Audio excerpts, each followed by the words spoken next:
Selamat pagi rekan-rekan sekalian. Bacaan hari ini diambil dari Pengkhotbah pasal yang ke-9 ayat 1-12.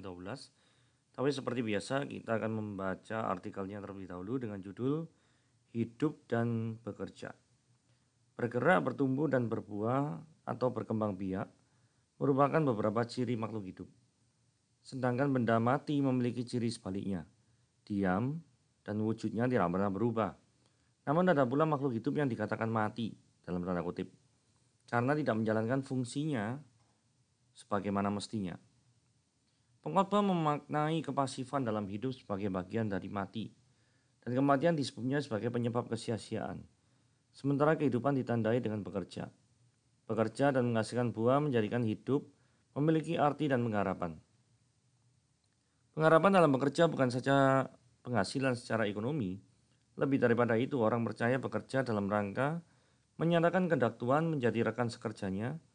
Karena dipersembahkan bagi Tuhan, maka hidup orang percaya ditandai dengan melakukan pekerjaannya secara tekun dan berkualitas.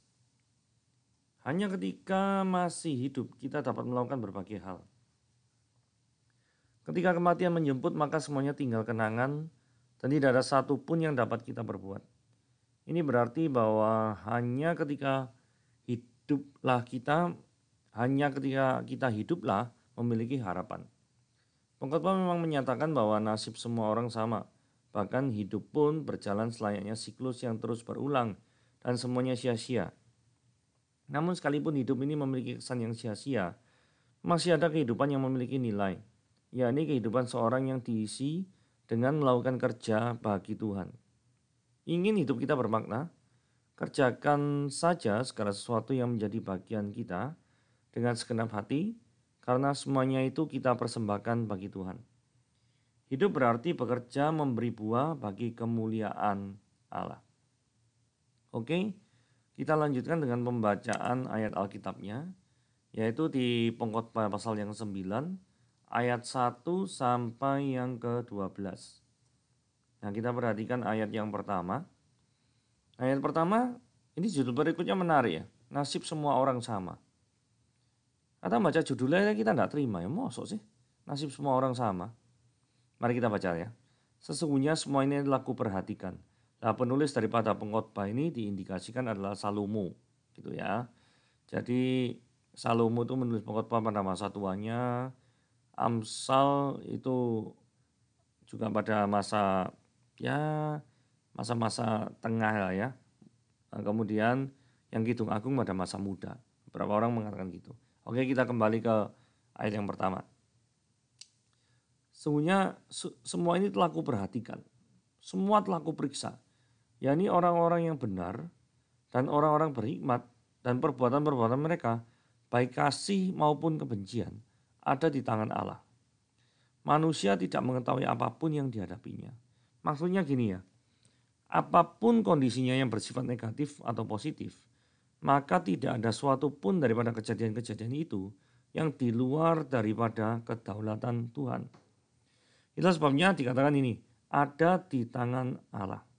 Jadi Allah itu bukan kaget-kagetan gitu ya. Duh, kok tiba-tiba kok ada kejadian kayak gini ya? Bukan kayak gitu. Nah, kayak gitu modelnya berarti Allah itu tidak maha tahu.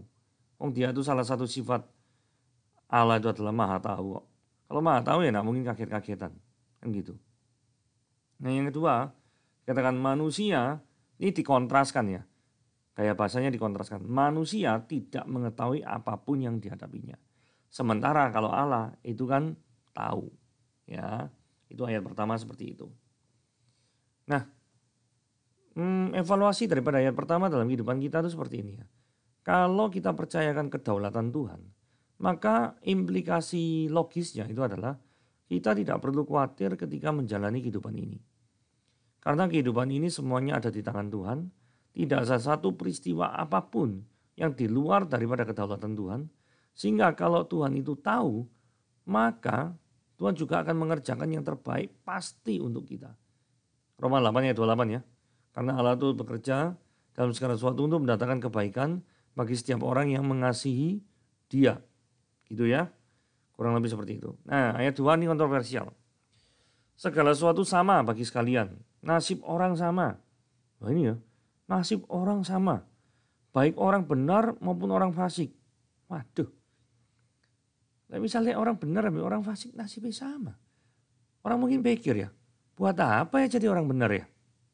Nah ini, orang baik maupun orang jahat. Orang tahir maupun orang najis. Orang yang mempersembahkan korban ini untuk budaya Yahudi kuno ini menunjukkan orang itu religius. Jadi orang itu seperti Ayub ya, beberapa hari yang lalu kan kita pernah bahas Ayub. Ayub itu kan selalu mempersembahkan korban tebusan bagi anak-anaknya yang melakukan pesta pora, malamnya takutnya itu menghujat Tuhan dan lain sebagainya, maka Ayub mempersembahkan korban penebusan. Jadi di sini mempersembahkan korban itu menunjukkan orang ini religius. Terus ada yang on the other hand yang tidak mempersembahkan korban, yaitu orang yang tidak peduli terhadap hal-hal rohani, tidak peduli terhadap hal-hal spiritual. Kok nasibnya sama ya? Sampai sini orangnya protes ya. Kok bisa kayak gitu tuh ya apa sih? Sabar ya, kita sabar ya. Sebagaimana orang yang baik, begitu pula orang yang berdosa. Sebagaimana orang yang bersumpah, begitu pula orang yang takut untuk bersumpah. Ya bersumpah di sini adalah melambangkan atau mengindikasikan orang itu mengikatkan diri terhadap suatu janji atau perjanjian. Berarti orang ini serius untuk menghadapi suatu permasalahan misalnya. Tapi orang yang takut untuk bersumpah, tidak mau komitmen, tidak mau berkomitmen, nasibnya sama itu ya. Orang yang komitmen, tidak komitmen nasibnya podo. Oke, kita lanjut ya, lanjut lagi. Untuk menemukan jawabannya kita lanjut aja. Inilah yang celaka dalam segala sesuatu yang terjadi di bawah matahari. Diulangi sekali lagi. Ini nanti ngomong nasib orang sama, ayat 2. Ayat 3 ngomong lagi nasib semua orang sama. Hati manusia, anak-anak manusia pun penuh dengan kejahatan, kebebalan ada dalam hati mereka seumur hidup. Dan, nah ini loh, mereka menuju alam dunia orang mati. Dari tadi yang dikatakan setiap nasib semua orang sama. Sama ini dalam pengertian apa? Sama ini dalam pengertian baik orang yang benar maupun yang tidak benar. Orang itu pasti akan mengalami kematian jasmani.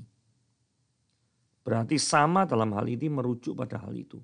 Karena pada ayat yang ketiga ada kalimat yang mengatakan menuju alam orang mati. Oke. Nah, kemudian sekarang kita tanya ya. Setelah mati terus apa? Apakah kita percaya seperti aliran yang ngomong annihilation, jadi setiap daripada kematian setelah itu musnah, tidak ada apa-apa? Apa seperti itu? Atau enggak? Kita baca ayat 5 ya. Karena orang-orang yang hidup tahu bahwa mereka, ayat 4 dulu. Tapi siapa yang termasuk orang hidup punyai harapan. Jadi mulai dibedakan. Kalau tadi kan semuanya dianggap sama. Kalau sekarang mulai dibedakan. Karena, nah ini ya perbandingan ya. Anjing hidup lebih baik daripada singa yang mati. Dari tadi ngomong sama, sekarang ada perbedaan. Setidaknya dibedakan antara anjing dan singa, terus dibedakan antara hidup dan mati. Maksudnya apa? Di dalam dunia ini, singa itu pasti lebih kuat daripada anjing. Betul ya?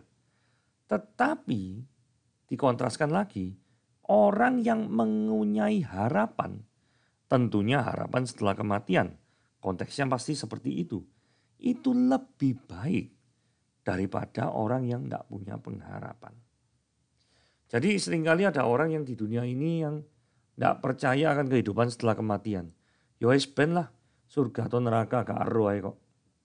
Yes, biarkan aja. Gak peduli terhadap hal-hal yang seperti itu. Nah, orang-orang yang seperti itu adalah orang-orang yang seperti singa yang mati. Ilustrasinya seperti itu. Ayat 5 bilang gini ya. Karena orang-orang yang hidup tahu mereka akan mati. Artinya, kalau mereka tahu mereka akan mati, tentu mikir toh, setelah kematian itu ada apa? Nah sebaliknya, orang yang mati, maksudnya mati rohani ya pasti ya, itu tidak tahu apa-apa. Tidak ada upah lagi bagi mereka. Bahkan kenangan kepada mereka sudah lenyap. Jadi memang benar orang-orang yang tidak peduli terhadap hal-hal spiritual, maka sesungguhnya pribadi spiritual atau roh yang menciptakan kita, yaitu Tuhan kita, juga tidak akan pernah peduli terhadap engkau yang tidak pernah peduli. Karena engkau selama hidupmu mungkin hanya memperhatikan daripada uangmu, tabunganmu, rumahmu, depositomu, dan apapun yang selama ini kamu pikirkan. Jadi di sini dikatakan bahwa mengajak kita semua untuk lebih untuk memikirkan daripada kehidupan setelah kematian, nilai-nilai kekal. Sesuatu yang memiliki nilai kekal itu jauh lebih baik daripada sesuatu yang tidak memiliki nilai kekal. Ayat 6 dikatakan, baik kasih mereka maupun kebencian dan kecemburuan mereka sudah lama hilang. Dan untuk selama-lamanya tidak ada lagi bagian mereka dalam segala sesuatu yang terjadi di bawah matahari. Jadi walaupun mereka selama hidupnya itu melakukan kasih, kebencian, kecemburuan, tetapi apapun yang mereka lakukan, jikalau tidak mereka tujukan kepada Tuhan, maka yang terjadi adalah kesia-siaan. Ya, nah kemudian dikontraskan lagi. Ini kan orang-orang yang tanpa pengharapan. Yang orang-orang yang dengan pengharapan dikatakan ini, mari makanlah rotimu dengan sukacita, minumlah anggurmu dengan hati yang senang, karena Allah sudah lama berkenan dengan perbuatanmu. Jadi bukan berarti kita tidak boleh bersukaria, boleh. Bukan berarti tidak boleh minum anggur, boleh. Iya toh. Tetapi perbuatan-perbuatan ini harus ditujukan kepada Tuhan. 8. Biarlah selalu putih pakaianmu dan jangan tidak ada minyak di atas kepalamu. Jadi ini menunjukkan suatu kondisi yang baik. Ayat 9. Nikmatilah hidup dengan istri yang kau kasih seumur hidupmu yang sia-sia. Maksudnya seumur hidupmu yang sia-sia, maksudnya hidupmu yang sementara. Gitu ya. Yang dikaruniakan Tuhan kepadamu di bawah matahari.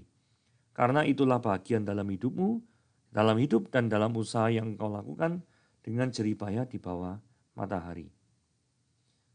Ingat ya, tadi dikatakan semuanya sama. Sekarang dikatakan ada kontras, perbedaan.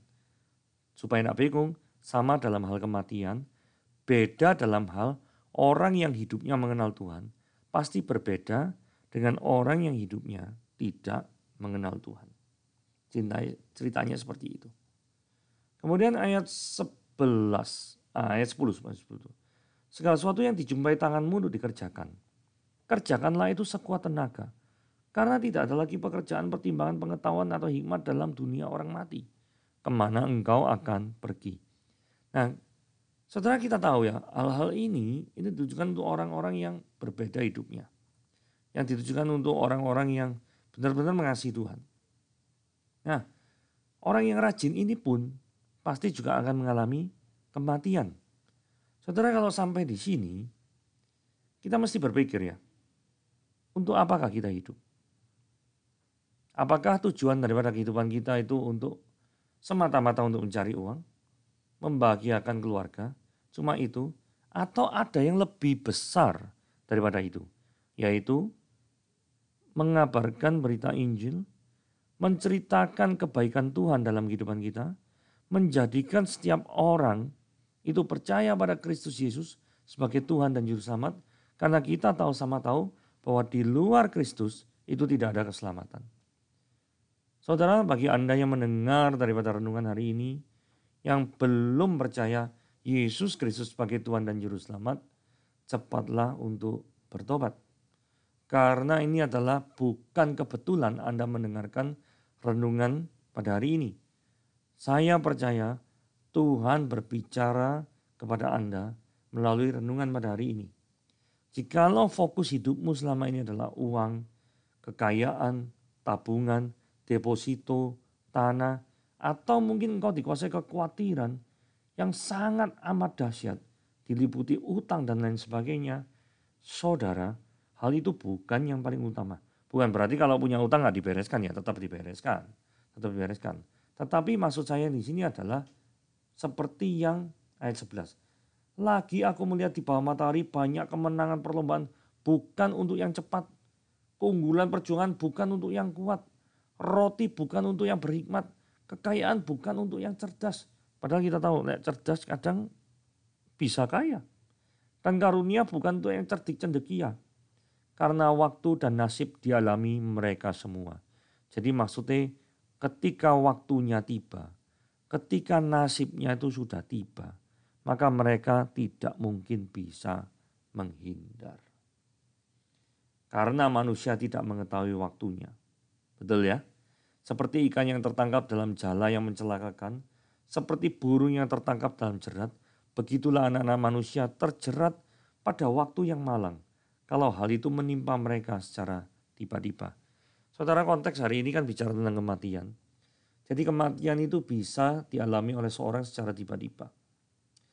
Yaitu yang kita tahu sama tahu, misalkan ada seorang BCL ini ya, seorang BCL, suaminya namanya Ashraf, tidak ada angin, tidak ada hujan, tiba-tiba meninggal. Padahal masih muda sekali. Saudara, ada banyak hal yang seperti itu. Bisa jadi kita meninggal setiap saat. Seperti ini ya, ikan tertangkap dalam jala yang mencelakakan seperti ini ya. Artinya apa? Manusia itu tidak tahu waktunya kapan. Justru karena manusia itu tidak tahu waktunya kapan, kita tidak boleh berpikir, wah hidup masih lama, santai-santai saja bro, nanti cari Tuhan pada waktu tua saja. Hidup senang-senang, kaya raya, nanti foya-foya, nanti mati masuk surga. Nggak ada bos ceritanya seperti itu. Nggak ada. Hidup harus diisi dengan segala hal yang baik untuk kemuliaan nama Tuhan Yesus Kristus. Jadi janganlah, saya tidak tahu kita hidup sudah berapa lama, sudah 20 tahun, 30 tahun, atau bahkan sudah mungkin ada beberapa yang mendengarkan ini umur 60 tahun, 70 tahun bahkan. Pertanyaannya, apakah kita isi hidup kita untuk glorify our Lord, memuliakan Tuhan kita, yes or no? Kalau enggak, berdoalah kepada Tuhan, minta Tuhan untuk bimbing supaya tahu caranya atau tidaknya kita menjalani hidup kita dengan glorify His name and enjoy Him forever. Yang memuliakan nama Dia dan menikmati Dia selama-lamanya. Oke, renungan kita pada hari ini sampai di sini. Tuhan Yesus memberkati.